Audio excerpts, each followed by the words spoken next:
All right, today we are diving deep, literally, into the incredible world of our oceans and fisheries. I mean, these ecosystems cover over 70% of our planet. They're not just beautiful and mysterious, they are absolutely crucial for the planet's health and, for us. So, let's start with a big question. What is it about our oceans that makes them so valuable to us? The answer is, well, it's so much more than just a giant body of water. We're talking food, energy, and even the very materials we use to build our world. Let's get into it. Here's the game plan. First, we'll look at the incredible resource potential hiding in our oceans. Then, we're going to figure out why fish hang out in certain spots and not others. After that, we have to talk about the serious side, the impacts of taking too much. And finally, we'll wrap up with the strategies we have to manage it all sustainably. Okay, let's kick things off with Section 1, the massive potential of our oceans. It's kind of mind-blowing when you stop to think about all the wealth and energy that's just sitting there, right under the surface. And the range of stuff we get from the ocean is just staggering. Food is the obvious one, right? Fish, shellfish. But the oceans also give us vital minerals. We get salt, of course, but believe it or not, we now find more diamonds on the ocean floor than we do on land. Then you've got energy from oil, waves, and tides. The ocean is also the superhighway for global transport, a massive hub for tourism, and maybe even a future source of drinking water through desalination. And it's not just precious minerals. Take a look at this. These ships are basically mining the seabed for sand and gravel. Why? Because those are the essential building blocks for our cities, for the concrete in our buildings and roads. So there's a direct line from the bottom of the ocean to the house you live in. Pretty wild. Okay, so now that we've seen the big picture, let's zoom in on one of the most important resources, fisheries. The big question here is, why are most of the world's fish found in very specific places?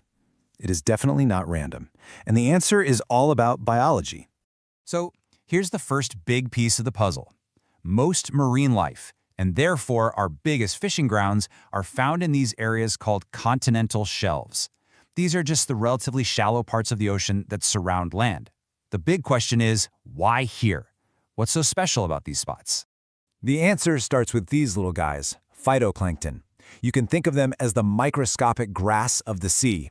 They are the primary producers, the absolute foundation of the entire marine food web. They make their own food using sunlight. Basically, no phytoplankton, no fish. It's that simple. Now, for these little plant-like organisms to do their thing, photosynthesis, they need one key ingredient, sunlight. But sunlight can only get so deep into the ocean, only about the top 200 meters or so. We call this sunlit layer the euphotic zone. And because those continental shelves are nice and shallow, they're sitting right in this sunny sweet spot, creating the perfect conditions for phytoplankton to just boom. But wait, there's more. Sunlight isn't quite enough. Just like plants in your garden need fertilizer, phytoplankton need nutrients. And this is where a super important process called upwelling comes into play. It's when deep, cold water from the bottom of the ocean, which is packed with nutrients from all the dead stuff that sinks down, gets pushed up to the surface. And that right there, that is the magic recipe. The upwelling acts like a natural fertilizer, delivering all those nutrients up into the sunlit euphotic zone. This causes an explosion of phytoplankton growth. That, in turn, supercharges the entire food web, attracting massive schools of fish and creating the richest fishing grounds on the planet. This amazing abundance, however, brings us to a much more serious topic. What happens when we take too much? Our huge global appetite for seafood comes at a very high cost for these ocean ecosystems.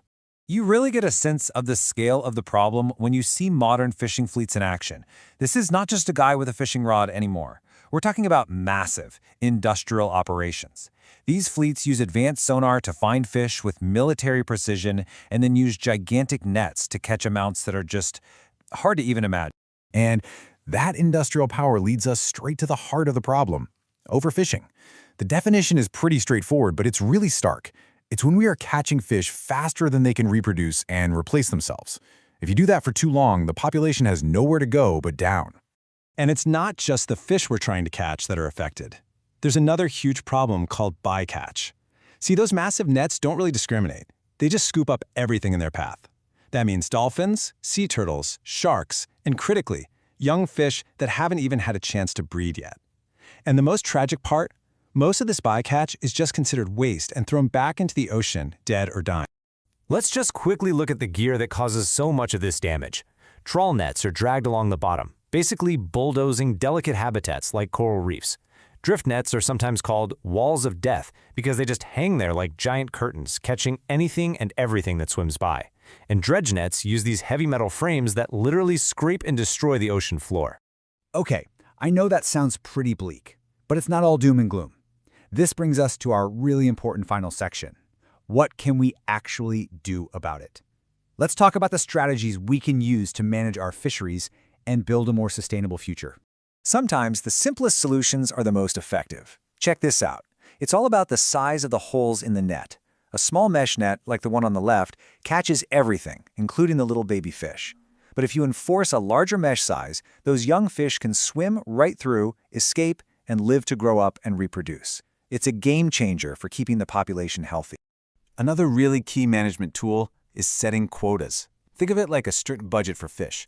Governments and international groups use science to figure out how many fish can be caught without harming the population, and they set that as a hard legal limit. So, for example, they might say the quota for a certain cod stock this year is 10,000 tons. Once the fishing boats have collectively caught that amount, that's it. Fishing for that species is closed for the rest of the season. It's a direct way to put the brakes on. And there are plenty of other strategies in the toolbox. We can have closed seasons, basically banning fishing when fish are breeding to give them some peace and quiet. We can create marine protected areas, which are like national parks for the ocean, where no fishing is allowed at all. Since fish don't care about borders, international agreements are vital. And of course, none of these rules mean anything without good old-fashioned monitoring and enforcement to make sure people are actually following them. So we've been on quite a journey, haven't we? From the ocean's incredible potential to the science behind where fish live and the very real dangers of overexploitation. If there's one thing to take away, it's this. Sustainable management is all about finding that delicate balance between what we need as humans and what the ocean's ecosystems can actually handle. And that leaves us with one final thought, and this one is for all of us. This isn't just about big governments or fishing companies. As consumers, as global citizens, what can we do? How can the choices we make every day help push that shift from just taking from the ocean to actually taking care of it for the long run? Something to think about.